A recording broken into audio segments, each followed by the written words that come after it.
All right, hi everyone. I'm Nicole Peterson and I'll be today's moderator. And I'd like to thank you for joining us for our SMA UK MOD speaker session entitled Will the Coronavirus Fuel Conflict? Forecasting COVID-related State Fragility. And I'd also like to thank today's speakers, Dr. Oliver Kaplan and Dr. Jonathan Moyer, for taking the time to present. So before we begin, I have a few quick housekeeping items. We'll be having a virtual Q&A session after the brief. And during the presentation or during the Q&A, feel free to submit your questions via the live event Q&A chat. It's a chat icon and it has 2 overlapping speech bubbles and 1 has a question mark.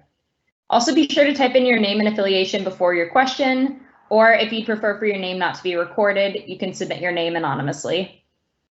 You can also vote on which questions you'd like to be addressed most by hitting the like button next to the question. So now I'm going to briefly introduce today's speakers before I turn the floor over to them.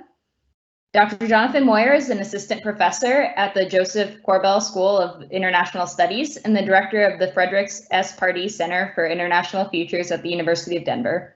He studies patterns of human development through funded research for organizations like the African Union Development Agency and the UN, and he also leads the creation of new data and tools to better understand and analyze international relations, contributing to reports such as the U.S.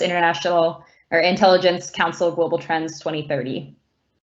Dr. Oliver Kaplan is also an associate professor at the Joseph Corbell School of International Studies at the University of Denver. He's the author of the book Resisting War: How Communities Protect Themselves, which examines how civilian communities organize to protect themselves from wartime violence. So Dr. Kaplan and Dr. Moyer, I'm going to turn the floor over to you now.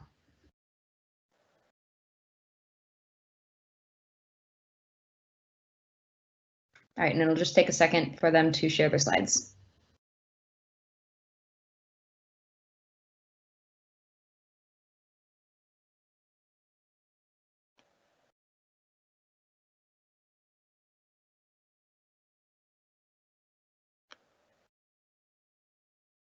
Oliver, is your screen sharing? It should be sharing now. Let's see. Okay, there we go. Great. Well, thank you, Nicole, for that introduction, and thank you to everyone far and wide for being here. Good morning and good afternoon, wherever you are. It's a pleasure to be here with you today to present our new research, Forecasting COVID-Related State Fragility and Failure, and it's a special pleasure to do it with my friend and colleague, Jonathan Moyer. Jonathan, if you'd like to just say a brief welcome remark. Nice to be here, and thanks for the opportunity, and thank you as well to Nicole for the introduction.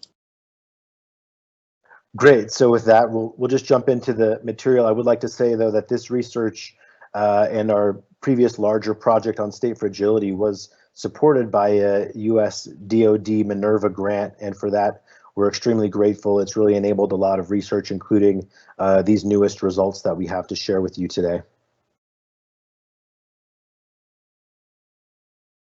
And so the main results we're going to share with you today are actually based on a recent article we published in Foreign Policy magazine, foreignpolicy.com, Will the Coronavirus Fuel Conflict? And for this analysis, we updated long-running fragility models that we've been working with to come up with new estimates of how the coronavirus and its knock-on effects, its second, third order, even fourth order effects, may affect patterns of armed conflict. And so I'll briefly just summarize some of the results that we have and go over our outline for today. And so our top line result is that for COVID and fragility is that we anticipate as much as a 56% increase in conflicts through 2022. And after that, it's hard to know how much there'll be an increase.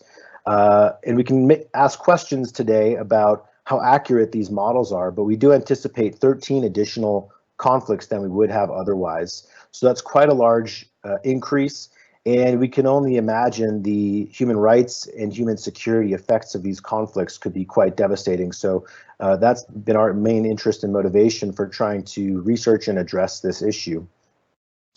We also have looked at different patterns of fragility, and so with the thinking that different states may have fragility or instability episodes for different reasons, and Professor Moyer likes to refer to this as the Anna Karenina principle. And one of the things we see is that in our analysis, a number of the new conflicts are likely to be concentrated in Africa.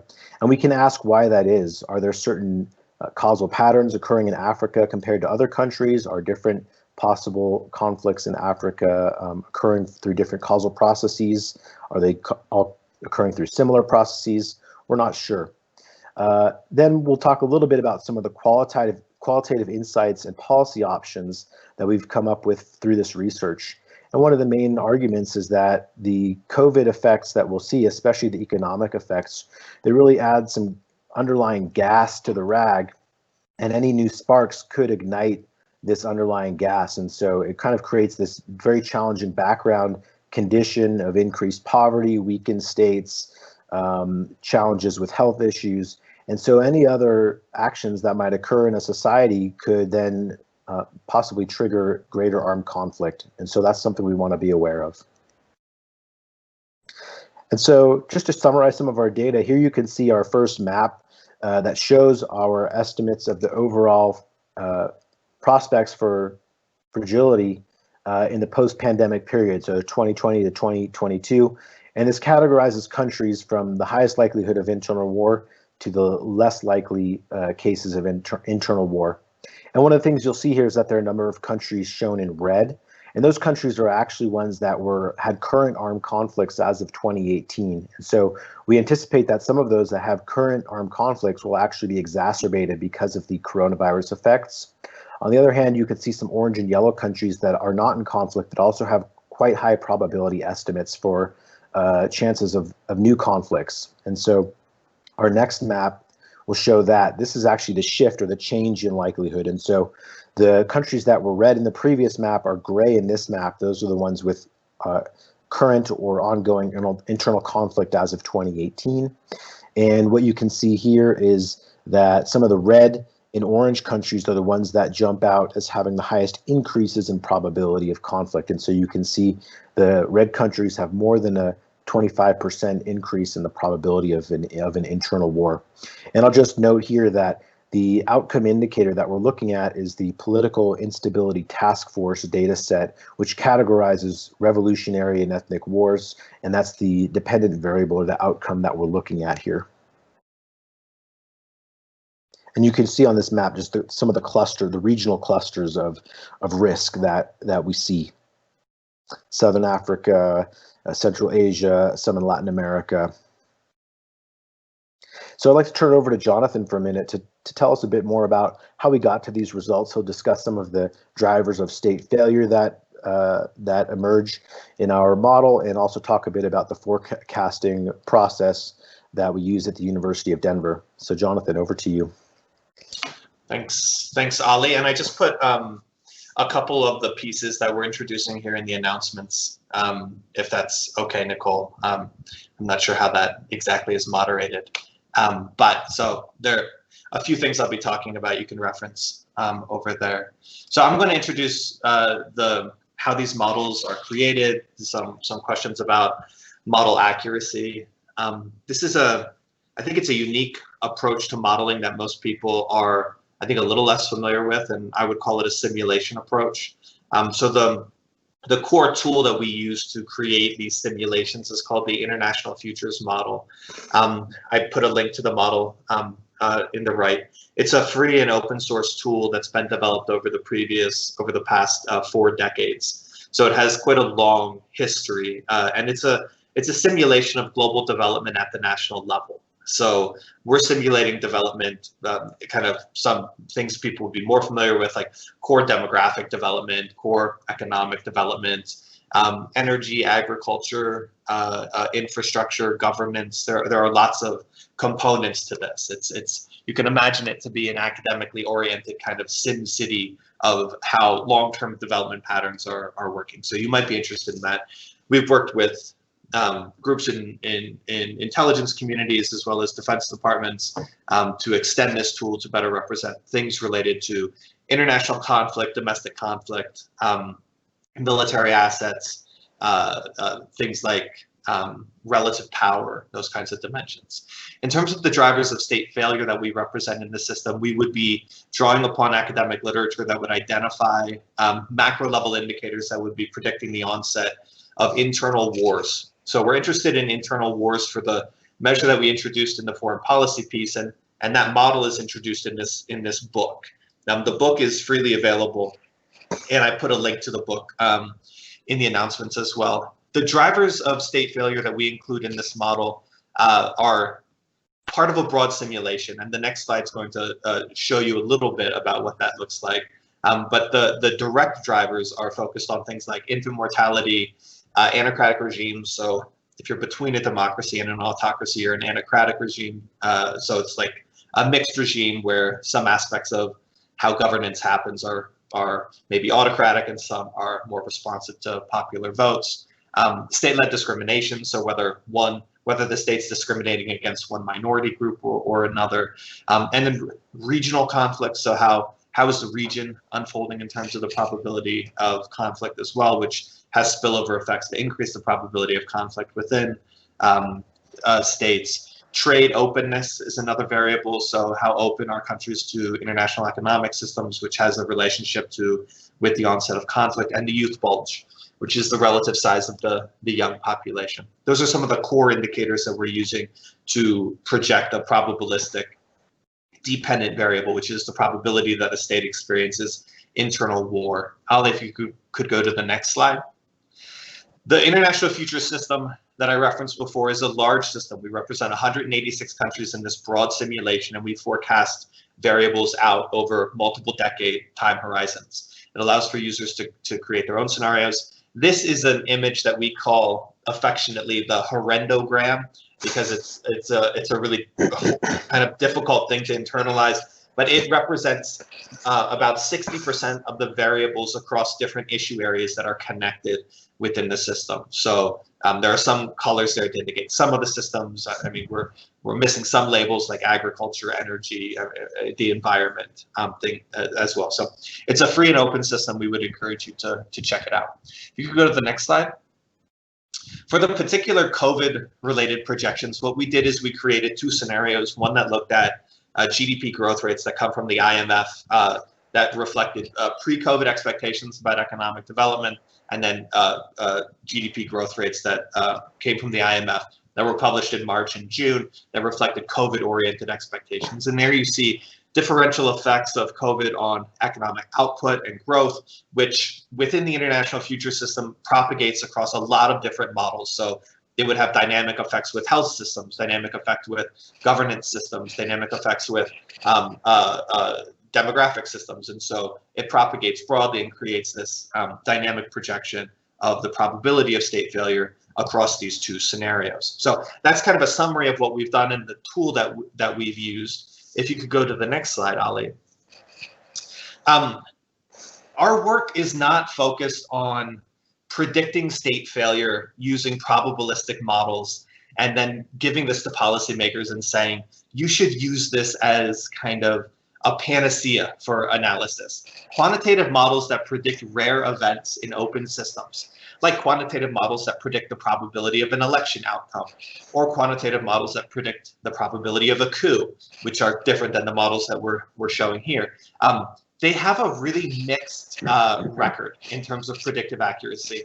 There's an article that I put in the chat that looks at how predictively accurate these models are across time. And what this line graph is showing you is a measure of predictive accuracy from one of the, it's a widely cited model that was published in the American Journal of Political Science in 2010. And you can see here that, so higher values on this graph are more predictively accurate and lower values are less predictively accurate. You can see that the predictive accuracy varies significantly across time.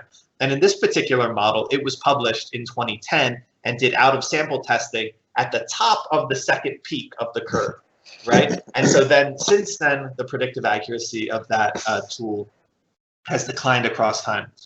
When we're looking broadly at predictive models of state failure, one kind of broad takeaway is that people who are doing analysis in this space should expect to be surprised. And so relying on a single model that predicts state failure, just like relying on a single model that will predict an election outcome, is probably not the right way to go. if we're doing a broad assessment across these models, about 1 in 5 cases of state failure are incredibly difficult to predict or categorize. So, I mean, that tells you a lot. 80% of cases of state failure are more kind of anticipatable, but then there's that 1/5 space that we should always be expecting to be surprised. The implications for people doing analysis on state failure are pretty broad, I think. I mean, it requires organizations to take a broader perspective, to have a broader lens when they're looking across countries, and to use multiple tools and to understand that the drivers of state failure may not be singular. And that's the next slide, Ali. So, and in this case, the Arab Spring was a difficult one to predict. I mean, that's what the drop-off shows after the peak, right? Exactly. The Arab uprising countries were really a challenge to predict. Yeah. And Ali, would you just mind muting when you're not on, just because your mic rubs on your shirt and you can hear it? So I think this is the last slide before I'll turn. Yeah, this is the last slide before I'll turn it back to Ali. There's also a piece we started to work on. Ali mentioned this Anna Karenina principle of state failure, which basically the Anna Karenina line that's pretty well known is all happy families are happy in the same way, and all unhappy families are unhappy in their own way. Then we have a manuscript that I'm happy to send to anyone who's listening, that we're hoping to submit soon for review. And it basically says, well, are there clusters of failed states that we can look at, as opposed to looking at one model that predicts state failure for all countries? What if we look at multiple models for a single country that has different kind of conceptual orientations? So in this graph on the right, we applied this in a policy brief, and I linked to that in the announcements. This is showing the probability of state failure across 5 different kind of conceptual categories of drivers for Africa on average, historically and as a projection. And what it suggests is that for things like demographic pressures and economic development pressures in Africa, for this scenario, those pressures are declining. They've declined across time and they will decline. So that kind of gas on the gas-soaked rag that Ali mentioned before, that pressure might be mitigating a bit. But pressures, and it's a little hard to see because the graph uses a gray line here, but pressures related to governance remain quite high across time, suggesting that if you're an analyst who's looking at long-term pressures that are driving instability in Africa, for example, and you're categorizing these across different kind of conceptual frameworks, you might be more focused on governance over the long term, and that may be a more important area of investment if you're doing foreign aid to mitigate pressures associated with state fragility than, say, long-term economic development. But this is a slightly different thing than what we're talking about in that foreign policy piece. But I think one of the motivations, and this is the last thing I'll say, Ali, for this conversation, is to broaden our perspective away from these kind of narrow probabilistic models and start to embrace a broader tool set that allows for us to think more kind of carefully and to understand the drivers, understand and anticipate the drivers and the episodes of state fragility. So back to you, Ali. Great, thanks, Jonathan. So in addition to this quantitative analysis, we've also used some mixed methods to look at the process of fragility and instability and also some of the policies.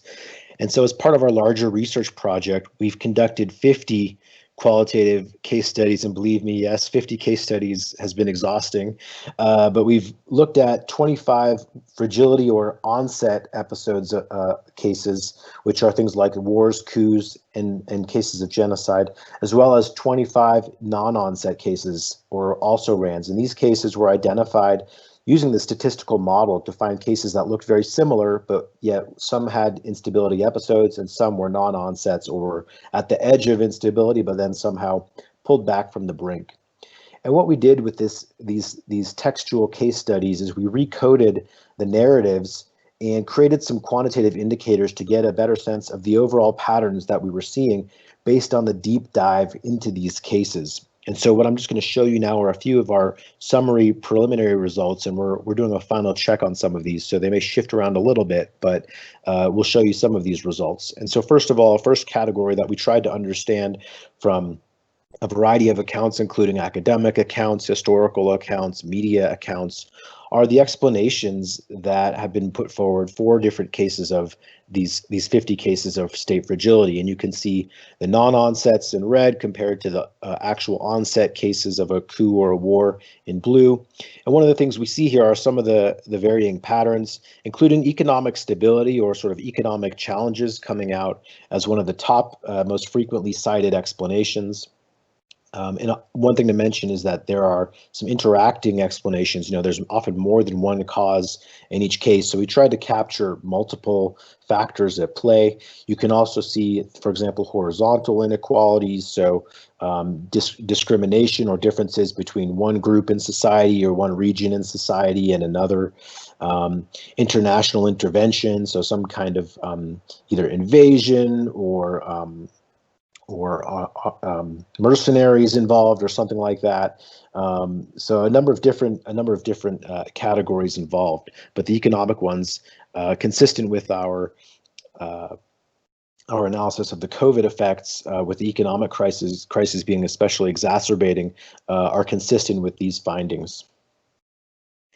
And then I'd also just like to briefly summarize some of the data we've collected in summary form on the policy responses to fragility. And this was actually one of the more interesting things to delve into with the qualitative data, because it's often hard to capture policy responses for fragility in a quantitative sense with statistics. But here we were able to understand what were different local governments trying to do to address risks of fragility, and in some cases, what were international actors trying to do to address fragility in the run-up to a possible instability episode.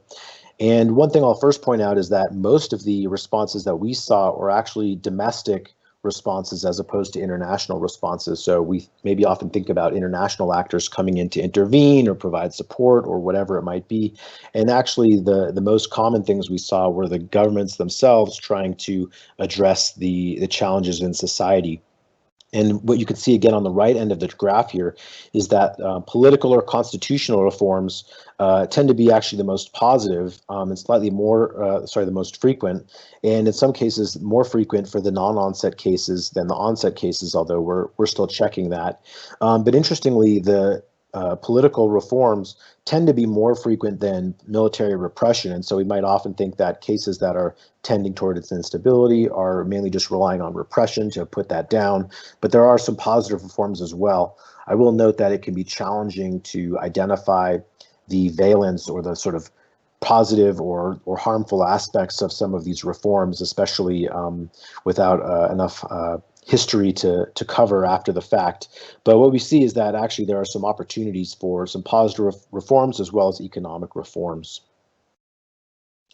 And so I'd like to talk a bit about the different cases, some of the different cases that we've considered in our most recent foreign policy piece, looking at the COVID effects, although here this is a nice segue to the case of Yemen, which is an ongoing conflict, which is one of the kinds of cases that we studied in this new model as well, because we think COVID is going to affect these ongoing cases as well. And in this particular case, Jonathan and his team did a quite in-depth analysis of the effects of the conflict in Yemen. So I'm going to turn over to Jonathan to describe some of his analysis here. Thanks, Ali. I'll put two pieces in the chat. So this work, a partnership with UNDP and the Pardee Center, the research center that I run, did analysis. So using this tool, this International Futures tool, because we're producing this broad simulation of development across issue areas, we can begin to triangulate and estimate the cost of conflict on development. So this is the first attempt to do a multidimensional assessment of the cost of conflict in Yemen on development, and there are big takeaways from this. Like the conflict has set back development in Yemen through the end of 2019 by it's reduced HDI by 21 years. The conflict is responsible for killing one child every 12 minutes, a child under 5. And that's mostly indirectly. So that's not directly through bombing and fighting, but indirectly through lack of access to water, services, food, etc. So what this slide shows is a cover of the report. It shows a high-level kind of conceptual framework for the model. That horrendogram I showed before was a more detailed visualization of that same tool. And then in the bottom right, it's looking at achievement towards the SDGs across multiple scenarios.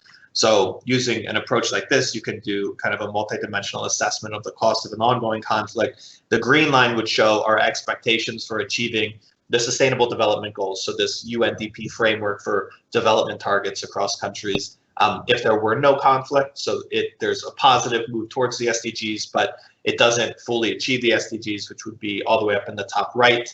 And then the red line to the bottom right is a scenario where conflict continues through 2030.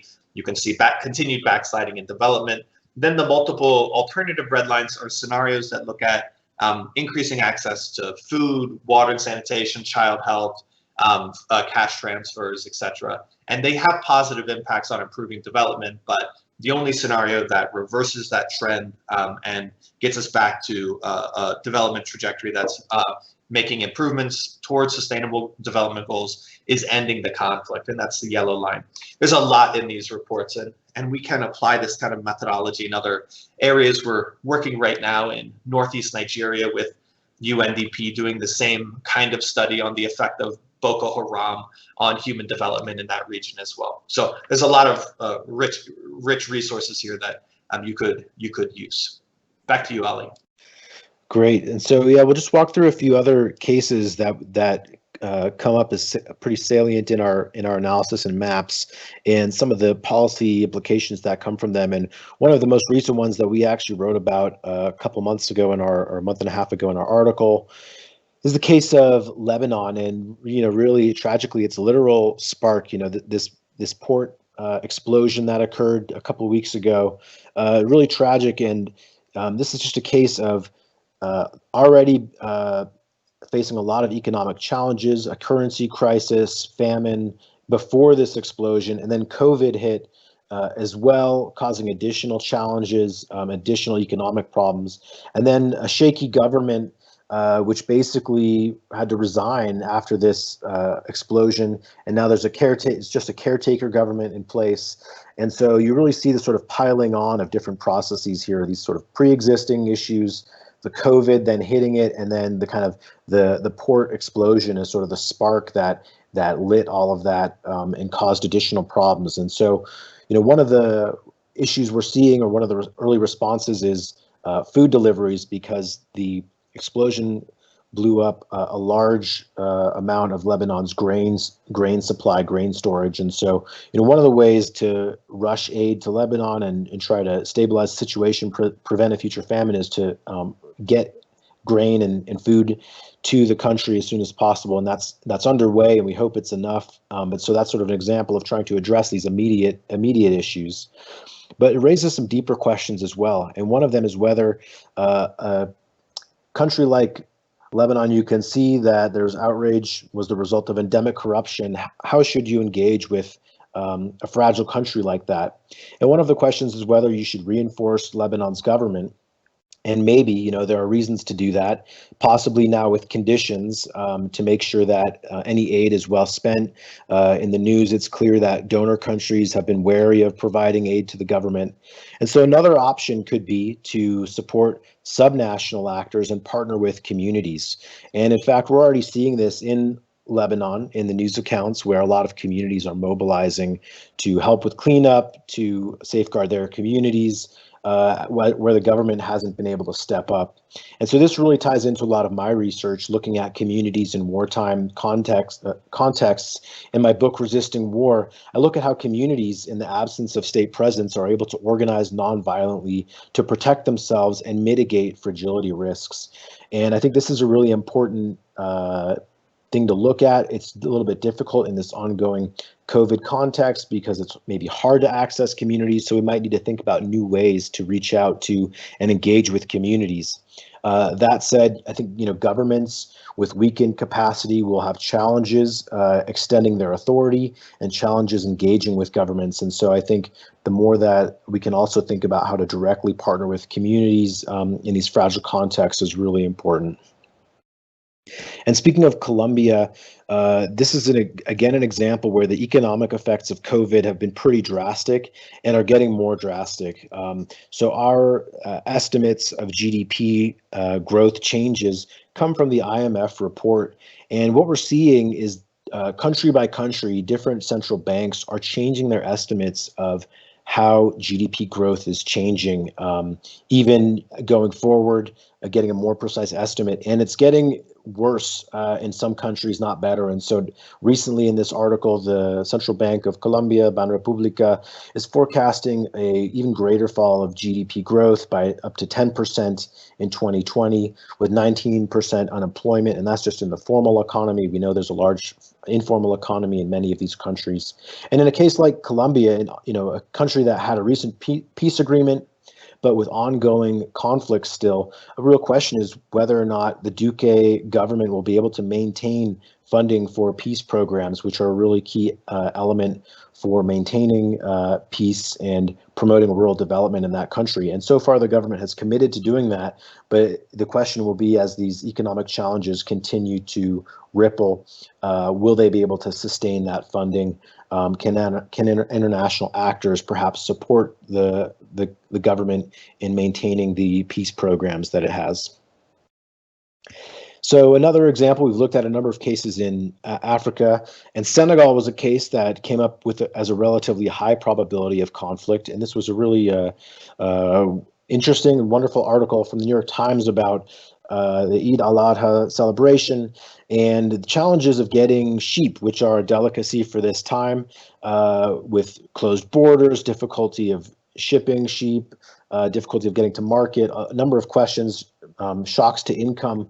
People are having more and more trouble affording these sheep for they were having more trouble affording them for their meal, and it's sort of just a reflection of the larger economic challenges that Senegal and other countries in Western Africa may face. There's also the Casamance, the kind of dormant Casamance conflict in Senegal. We aren't necessarily sure whether the fragility will come from that conflict or just other types of economic shocks to Senegal and other countries in Western Africa, but it's something that we are monitoring.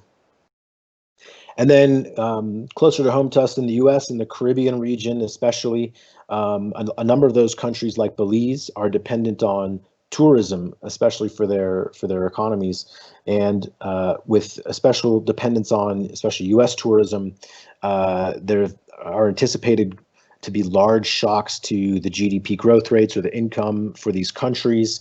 In this case, the World Bank has already stepped in some ways to provide some income support to Belizeans. And one of the things that I saw just reading some articles is that the university in Belize is already being gravely affected by this. They're having to cut their spending this year by up to 25%. I know universities in the U.S. and other countries are going through also drastic shocks, but I think these, one of the signs of how revenue dependent Belize is on tourism is that they're being scaled back by over a quarter of their income. And so we're not necessarily saying that countries like Belize are going to enter into armed conflict, but I think the model definitely highlights increased risks. This could play out in greater criminal violence. It could play out and manifest in other types of fragility. And so it's something to pay attention to more broadly and closer to home in Central America and other Caribbean countries. So to sum up, we'd like to just think through a few of the key policy implications from this research. And as Jonathan mentioned, we have these predictions for different countries. We definitely say take them with a grain of salt. So, but one of the first things that we think is extremely important, and we really think of this as a no-brainer, is to fund the World Health Organization to mitigate the pandemic. Try to address the first order effects, the pandemic itself, try to ease the lockdowns, as opposed to just trying to support economies after they've been devastated. So we think that that international health policy has a very large role to play in stemming fragility.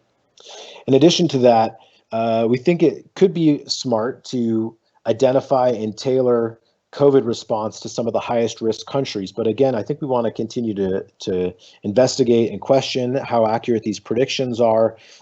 Think about them maybe more as a guide than as an actual precise recommendation. But we want to make sure that the countries that are experiencing highest risks, whether it's through this model or other indicators, are getting the support and assistance they need. In addition to that, as I've mentioned, I think there's a lot to do with communities, so definitely support efforts of communities to preserve peace, in addition to the governments in these countries. And then I think, taking a step back, some of these fragile countries may have greater geopolitical significance. They may, a small country versus a large country may be have different implications for the spread of conflict, or if a certain country is in a particularly unstable neighborhood that could trigger additional conflicts. Those countries may merit greater attention or more rapid attention because of the larger impacts they can have. That's a bit of a policy choice above our heads, but something we wanted to point out.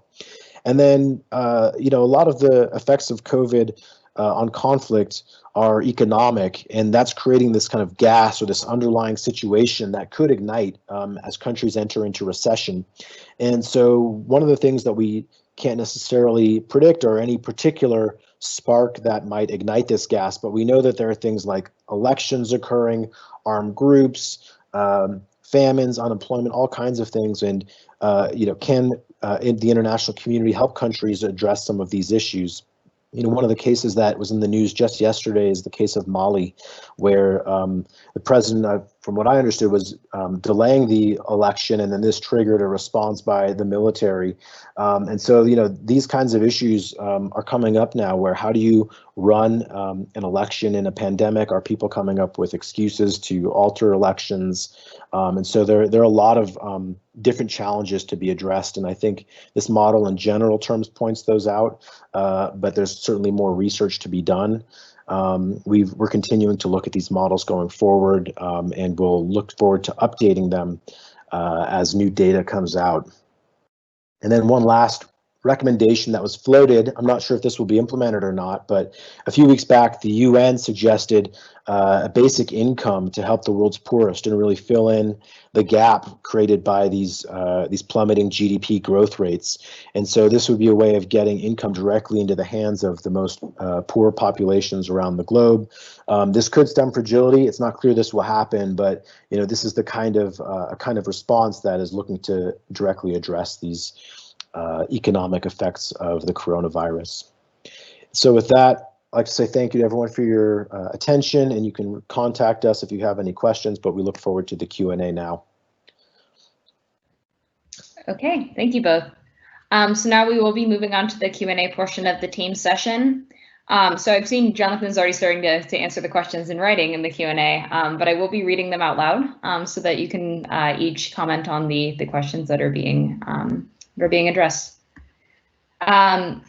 Okay, so let's go with this one first. So this is from Rod Dwyer from the Department of State, and the question is: with your mention of potentially going subnational to engage with communities in fragile states, have you identified new or different or reduced roles for international organizations in the development space? And a related question: if the USG passes or bypasses central governments, what's the risk of these governments finding direct support from US rivals? Sure, thank you for the question. I think there are different ways to support communities, especially ones that are at risk or that are in conflict settings. The first thing that we want to make sure to do is to understand what the communities themselves want and to really minimize harm or do no harm. And so in some cases, it can be helpful to come in and support them. In some cases, it might be stigmatizing or putting them at risk. What I've seen in my research, that it can be helpful to provide different communities or local organizations to help them build their capacity or local cohesion to be able to make decisions. It can also be helpful to provide them with just information and tools to be able to use nonviolent strategies to protect themselves, to manage their own security, to manage problems within their own communities. And so there are a few different things that can be tried there. One of them that I've seen as well is promoting sort of philosophies or norms of nonviolence and peaceful conflict resolution, and that's some of the things I discuss in my book. I believe the second question was, is it a problem if you avoid providing aid to certain governments that rivals might come in and take advantage of that situation?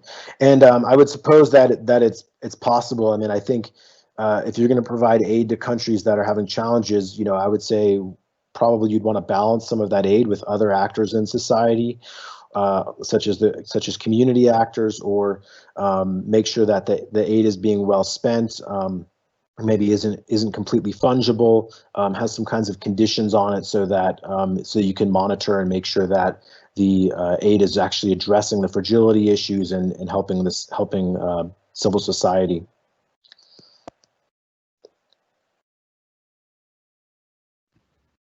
Okay, Jonathan, do you have anything to add to that? No, I think Ali summed it up nicely. Okay, great. So we'll move on to our next question then. So our next question is from Dr. Larry Kusnar from NSI, and the question is, could you address the causal connection between infant mortality and state failure? So Jonathan already addressed this a little bit, but I don't know if you have something to add or if Ali, you want to contribute as well. Yeah, just to kind of summarize the takeaway here. Sorry, my son's walking out the door. See you, buddy. I gotta go. Bye. Hi. Yeah, hi. He says hi to everyone. Love you. The infant mortality measure is one. So I put the link to the piece that really highlighted infant mortality as a potential driver of instability. It's this Goldstone et al. Piece in American Journal of Political Science, and they use a measure of infant mortality relative to the global average. So global average is improving, so it's looking at your relative level of development to global norms in terms of that indicator. The arguments I've heard about why infant mortality would work conceptually as a driver of state instability would have to do with government legitimacy. So if governments can't provide a basic kind of support structure for levels of infant development, they could be seen as less legitimate and inspire some sort of alternative group to make claims to legitimacy. And then also the legitimacy question relates to government capacity, which is of course has a known relationship with state instability as well. But it is like, I think of this whole space as these macro level predictive models of political instability, of which we're using them. So we don't think that they're useless. But I mean, using these kind of slowly changing macro indicators to predict rare events is quite a tall order, and I think results should be interpreted that way as well. And that speaks also, I think, to the question of causality in these models. I think about these variables as being correlates of instability, but sometimes my colleagues want me to make a stronger claim that these are clearly causal drivers. And so I think if you're going to hold them as causal, hold them lightly as being causal, and don't hold them with great heft, but that would be my my response.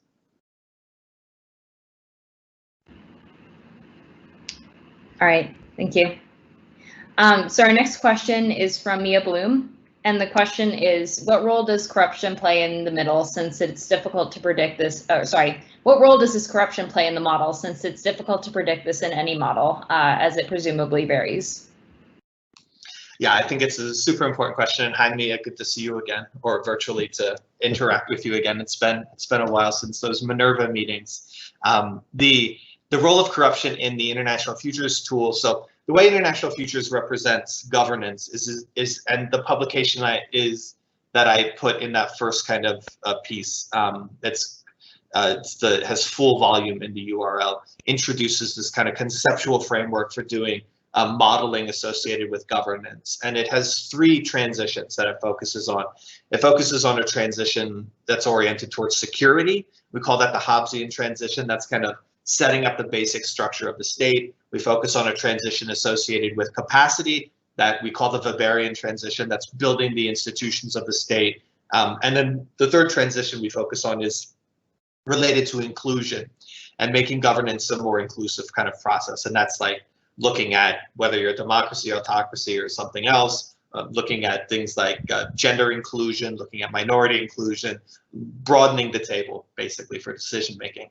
The role corruption plays in that framework for thinking about governance is in the capacity space. So in the capacity space, there we're interested in thinking about government revenue generation as one part of capacity. That's more of a quantity question. And then there's a quality. So you can generate a lot of revenue, but how well do you use it? And that's where corruption, government effectiveness, the whole World Bank Governance Matters projects is playing a really important role there as well. So the way we project it is within this broad constellation of variables. So we're making a 20-year projection of corruption in a government using drivers that are relatively simplistic for corruption, and then users can come in and alter corruption. So you can say, well, what if corruption becomes worse or better, and then what's the downstream effect of that? And for us, corruption has a direct effect on multi-factor productivity. It's part of how we do economic modeling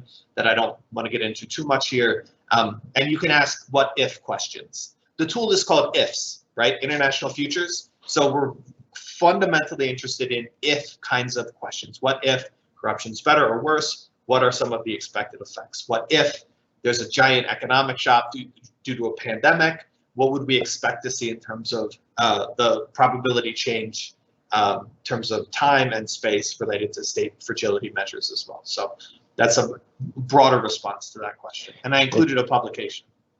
I'll just follow up with one point that Jonathan triggered here, which is that we build our model based on existing conflict models.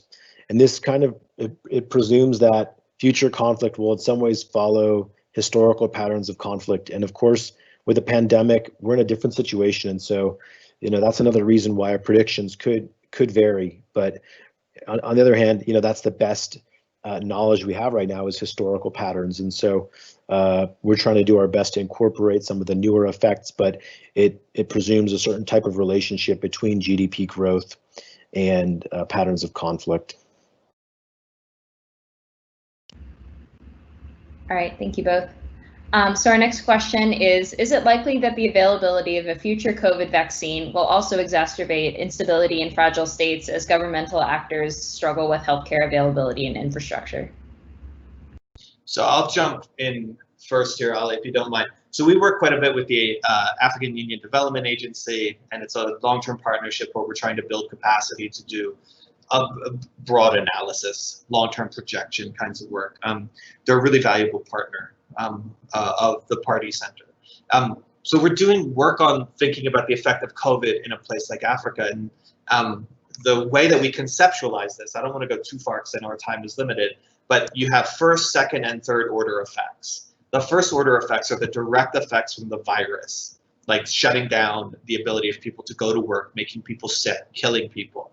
And then the second order effect is like government choices. So government shutting things down and then government stimulating activity, right? And you have a lot of activity there. Then the third order effect is effects related to international patterns, trade, FDI, remittances, aid, right? So that's how we conceptualize these three buckets of effects.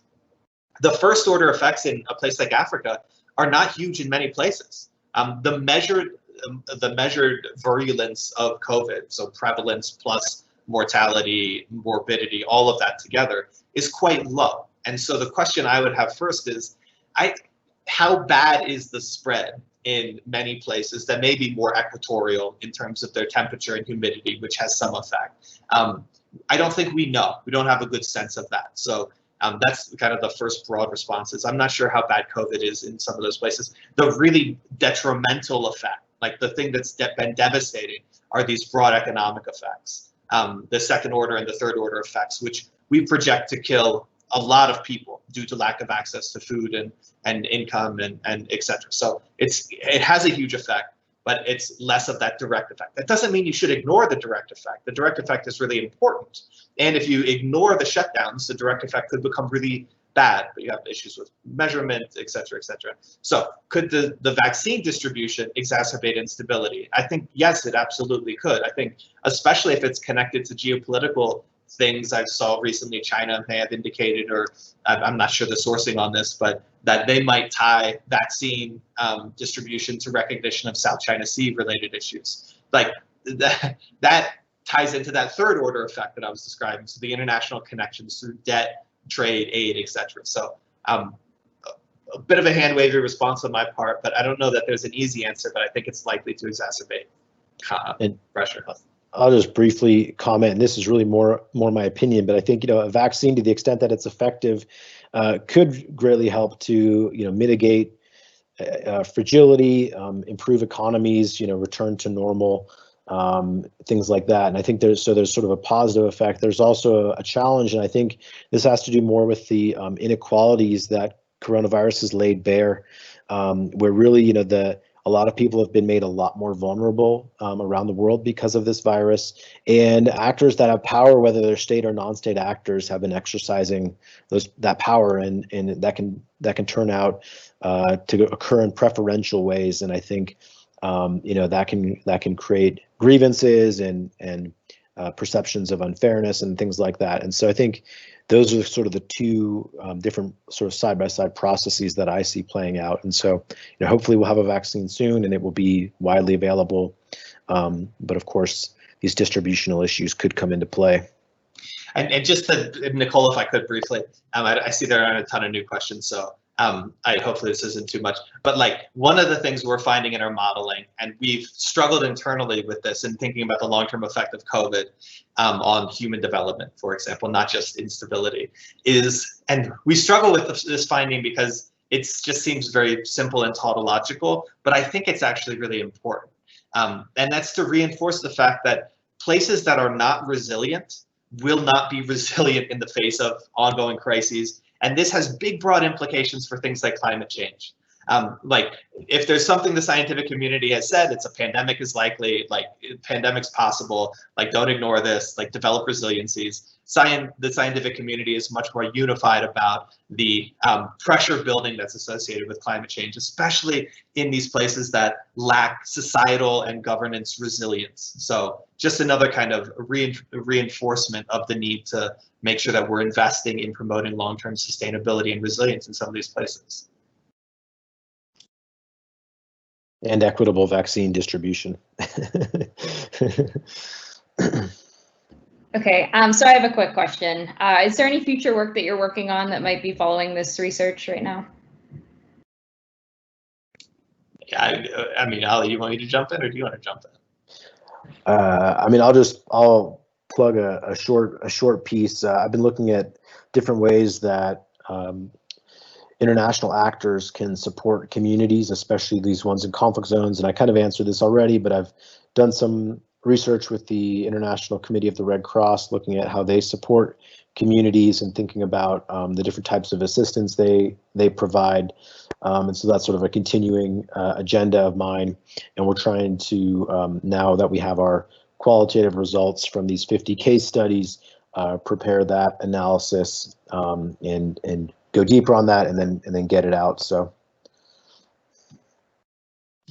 one thing that we've been looking into is we have some measures. So we've worked with different kind of groups in U.S. security space on a project called Diplometrics, and that project builds a lot of data that measures international relations kinds of dynamics. And we have this one measure that looks at bilateral relational influence. So how much influence do I have over Ali based on how dependent I am on Ali for my trade and my aid and my FDI and my military, etc.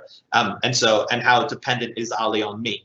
I can tell you that I'm more dependent on Ali than Ali is on me. So he has more kind of relational power in this bilateral relationship. But we can do this for all countries around the world. And one thing we've been doing in an exploratory way that we don't have a manuscript for this, but we have initial data, is looking at how states are more fragile based on whether they have two great powers that have a lot of influence, they have no influence from foreign actors, or whether there are different mixtures. So it's looking at the relationship between foreign influence in countries and the likelihood of experiencing internal conflict. I think that I'm super excited to see what that shows with some new data.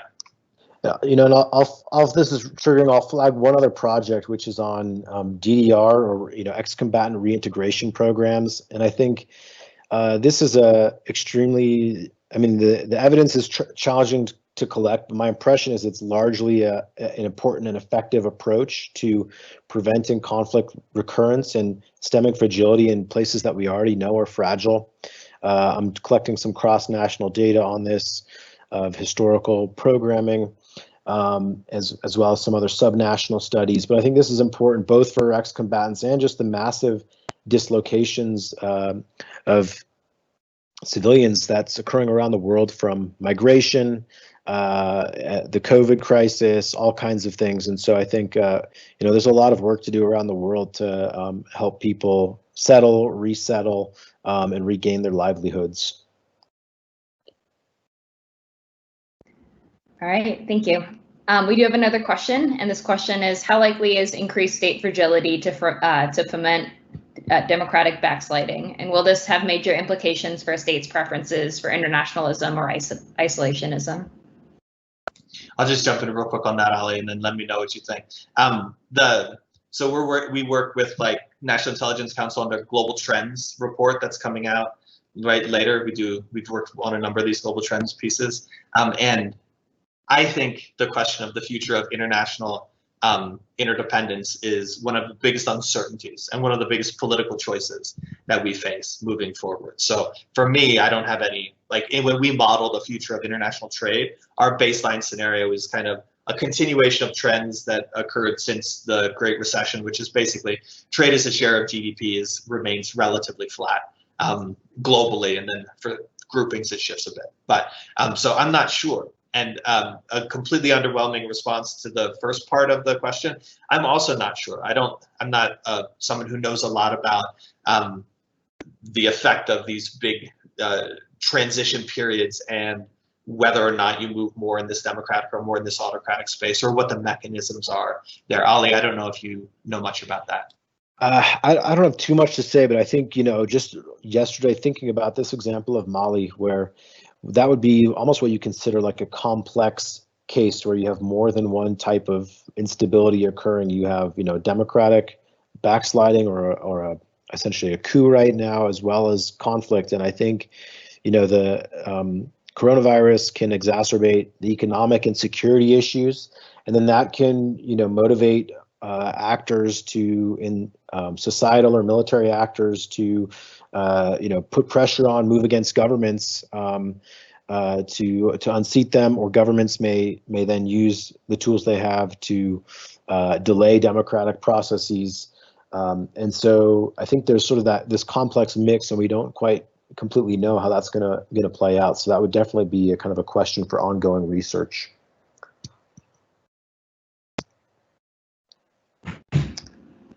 All right, thank you.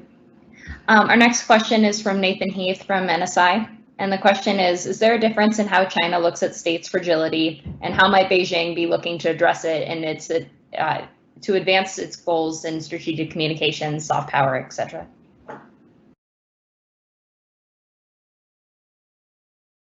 I mean, I can tell you what I know about that, Nathan, but it's not so much. I'm not sure how China looks at state fragility. I know how I have some knowledge about China's actions in Africa, where they're pretty expansive in terms of their foreign influence, and our measures of influence would show that Chinese influence over the past 15 years has grown massively, and it's growing even faster than it would have without COVID, right? We had a piece on Duck of Minerva I can put in the chat here that looks at the effect of COVID on U.S. power China transitions, and if you're interested in U.S. power, it's not maybe a great story. So there's that. I think China runs the risk of having countries be over leveraged vis-a-vis debt to China. And debt repayment questions are a real big concern across some governments in Africa, and so there's a risk there in terms of over leveraging its influence. But I'm not exactly sure how they look at the state fragility question differentially. But I know they're very strategic and very savvy.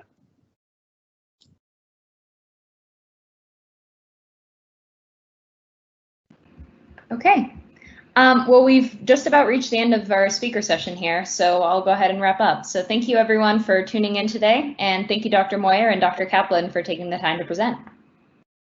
Well, thank you, Nicole and Mariah, for organizing this. It's super well organized. To everyone who's tuning in, like, this is a well-run operation. Thank you, everybody. All right, thank you.